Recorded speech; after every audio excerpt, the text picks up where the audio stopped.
পবিত্র রমজান মাস আত্মশুদ্ধি, ইবাদত ও সংযমের মাস। এই বিশেষ মাসে সারাদিন রোজা রেখে সূর্যাস্তের পর ইফতারের মাধ্যমে মুসলিমরা তাদের রোজা শেষ করেন। তাই রমজানের পবিত্রতায় সাদি ইফতারের বিশেষ মুহূর্তকে আরো আনন্দময় করে তুলতে হোটেল আমারি ঢাকা এবারও নিয়ে এসেছে মাসব্যাপী এক অনন্য সুস্বাদু খাবারের আয়োজন।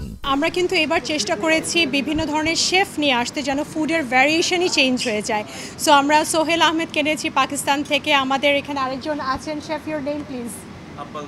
আব্বাল সিং। সো আব্বাল সিং আছেন আমাদের সাথে কিন্তু জিলাপির জন্য আলাদা শেফ, হালিমের জন্য আলাদা শেফ, এরকম করে আমরা ডিফারেন্ট শেফস এনেছি যেন খাবারের টেস্টই চেঞ্জ হয়ে যায় এবং প্রত্যেকটা জায়গায় যেন আমরা ডিফারেন্ট ভ্যারিয়েশন রাখতে পারি। সারাদিন রোজা রাখার পরে সবসময় আমরা একটা রিফ্রেশমেন্ট এবং হেলদি ফুড খেতে পছন্দ করি। এর জন্য আমরা 6 ধরনের কিন্তু খালি শরবতই রেখেছি এবং হেলদি ফুডের একটা আলাদা স্টেশন রেখে ফেলেছি, যেখানে যারা শুরু করতে চায় এই রোজাটা একদম হেলদি কুজিন দিয়ে, ওইটার জন্য আলাদা একটা স্টেশন করে রেখেছি। তার সাথে 20টা লাইভ স্টেশন আছে যেখান থেকে আমরা একদম ফ্রেশলি কুকড ফুড যেন আমাদের গেস্টদেরকে সার্ভ করতে পারি।